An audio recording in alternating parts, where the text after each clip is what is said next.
OK, alors aujourd'hui, ce que je veux qu'on fasse, c'est, résoudre 2 types de systèmes d'équations en fait par 2 méthodes qui sont différentes, par combinaison et par substitution qui sont ici marquées en rouge. Alors l'idée c'est qu'une fois que tu as travaillé sur les équations et les inéquations, beh, que tu ailles un petit peu plus loin et que tu dises: «OK, maintenant que je suis expert hein, dans ces équations et inéquations, je vais aller un petit peu plus loin et maintenant je vais essayer d'en faire 2 à la fois».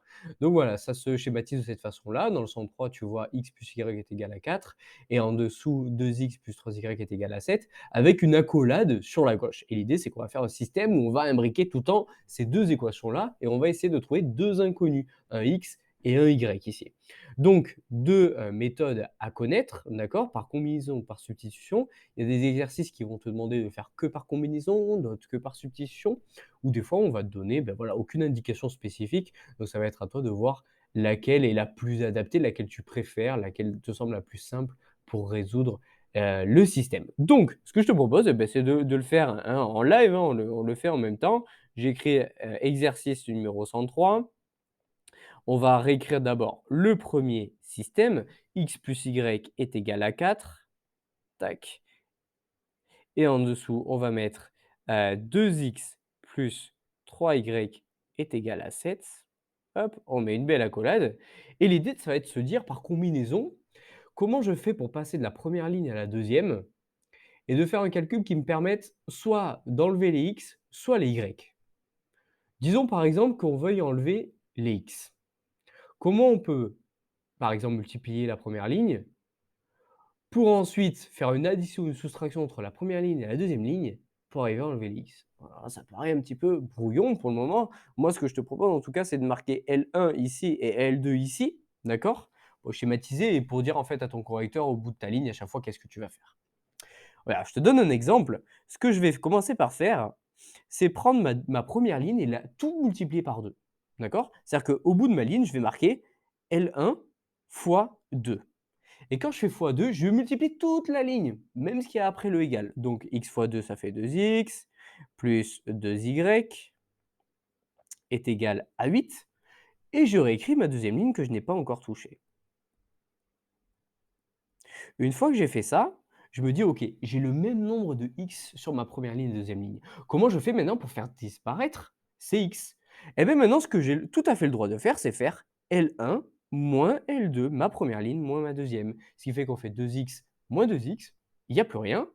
Ensuite, on a 2y moins 3y, ce qui fait moins y, qui est égal à 8 moins 7, qui fait 1. Et je réécris ma deuxième ligne que je n'ai pas touchée. D'accord? C'est-à-dire que là, le L1 moins L2, je l'ai marqué en face de ma première ligne. Donc sur ma première ligne, j'ai fait L1 moins L2 et j'ai rien fait sur la deuxième ligne. Ce qui me permet au final, eh beh, d'avoir moins y est égal à 1. Si moins y est égal à 1, ça veut dire que y est égal à moins 1. Et ensuite, maintenant, je peux remplacer mon y, dont je connais ma valeur, dans ma deuxième ligne, ce qui nous fait 2x plus 3 fois moins 1, ce qui fait moins 3, est égal à 7. On continue, on réécrit notre première ligne. Dès qu'on ne touche pas à quelque chose, on la réécrit, hein, c'est pas compliqué. Alors ça fait, voilà, tout un exercice tout en long, on va avoir un espace blanc à droite de notre page, mais c'est pas grave, il faut vraiment le faire les uns en dessous des autres, c'est super important. Donc on a ici 2x plus moins 3 est égal à 7. Le moins 3 il va passer de l'autre côté, il va changer de signe, il va devenir plus 3, ce qui fait qu'on aura 2x est égal à 10. Et donc là, on peut en déduire notre valeur de x. Si 2x est égal à 10, ça veut dire que x est égal à 5. Et une fois qu'on a trouvé nos deux valeurs, l'idée c'est de remplacer notre y et notre x dans le système d'équations qui est dans l'énoncé ou sur notre première ligne là qu'on a écrit, d'accord, pour vérifier si x plus y est égal à 4. On peut faire un exemple, hein. X plus y est égal à 4, donc x est égal à 5, ça fait 5 plus moins 1, donc 5 moins 1, ça fait bien 4, ça marche. Sur la deuxième ligne, on a 2 fois 5, 10, plus 3 fois moins 1, donc ça fait 10 moins 3, ça fait bien 7, donc ça fonctionne. Donc ça, c'était le système par combinaison. Maintenant, l'idée, c'est qu'on fasse l'exercice 104, où on va le faire par substitution. Allez, même principe, hein, on réécrit notre système d'équation. On va faire 5x plus 2y est égal à 4, et en dessous, on va y mettre 2x plus 3y est égal à moins 5. Et l'idée, ça va être de se dire, OK, Je sais que, par exemple, si j'isole ma valeur de x dans mon membre de gauche, je vais avoir sur ma première ligne 5x est égal à 4 moins 2y. Tout ce que j'ai fait là, en fait, c'est placer mon 2y dans le membre de droite. Sur ma deuxième ligne, bon, je vais rien faire pour le moment. OK. Maintenant, on a 5x est égal à 4 moins 2y. Ce que je voudrais trouver maintenant tout de suite, en fait, c'est une valeur de x. À quoi est-ce elle correspondrait en fonction de y? On sait très bien, comme on a travaillé les équations, que quand on a une valeur qui est multipliée devant le x et qu'on veut d'une certaine manière la faire passer de l'autre côté, qu'est-ce qu'on fait? En fait, on divise par 5 hein, d'un côté, mais on divise par 5 aussi de l'autre, ce que j'ai mis en rouge ici. Donc, ce qui veut dire que x est égal à 4 moins 2y divisé par 5. Et je n'ai pas touché à ma deuxième ligne, je la réécris. OK, maintenant une fois que ça c'est fait, on a donc notre valeur de x qu'on va réécrire. Et là, on appelle ça une méthode par substitution parce qu'en fait, on va substituer le x qui est dans notre deuxième ligne, là, que je surligne en jaune. Non, là que j'ai rayé. Plutôt ici, là, en jaune, d'accord? Par la valeur de x qu'on a trouvée sur notre première ligne. Ce qui nous fait que donc 2 facteurs de 4 moins 2y sur 5 plus 3y est égal à moins 5. Allez, on réécrit notre première ligne. On a 4 moins 2y est égal à 5. Et sur notre deuxième ligne, on a donc deux facteurs de cette fraction-là. On se rappelle que quand on fait 2 fois une fraction, le 2 s'applique seulement au numérateur. Ce qui fait qu'on a hop, heu, 8 moins 4y divisé par 5 plus 3y est égal à moins 5. On continue, notre x, on n'y touche pas, on a toujours la même valeur. Hop. Ensuite, maintenant, on va pouvoir venir, simplifier notre, calcul. Je vais juste descendre un petit peu l'écran. Voilà, parfait, pour qu'on puisse continuer tranquillement. Donc, là, si je veux séparer un petit peu ma fraction, ça nous donnerait en fait 8 cinquièmes moins 4y divisé par 5 plus 3y est égal à moins 5. On continue, on réécrit notre première ligne. Je sais que c'est long, hein, du coup, mais il faut bien réécrire notre première ligne dès qu'on ne la touche pas. Ensuite, maintenant, l'idée, ça va être de rassembler, la y, hein, forcément. Maintenant pour faire une addition de fractions, tu sais très bien qu'il faut avoir le même dénominateur. Il faudrait que j'ai 5 ici, d'accord? Or, on a 1, d'accord? Donc il va falloir tout mettre sur 5. Alors là, c'est une méthode juste pour ne pas utiliser la calculatrice, hein. Donc, ce qu'on va faire déjà, c'est le 8 cinquièmes, on va le passer de l'autre côté.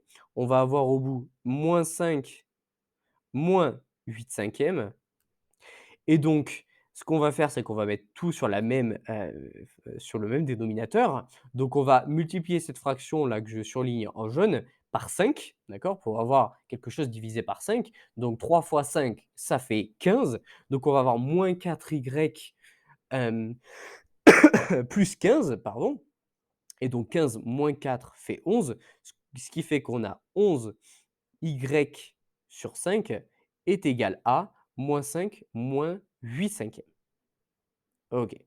Donc on a 11 mince, que je réécrive la première ligne, que je ne me trompe pas là-dessus.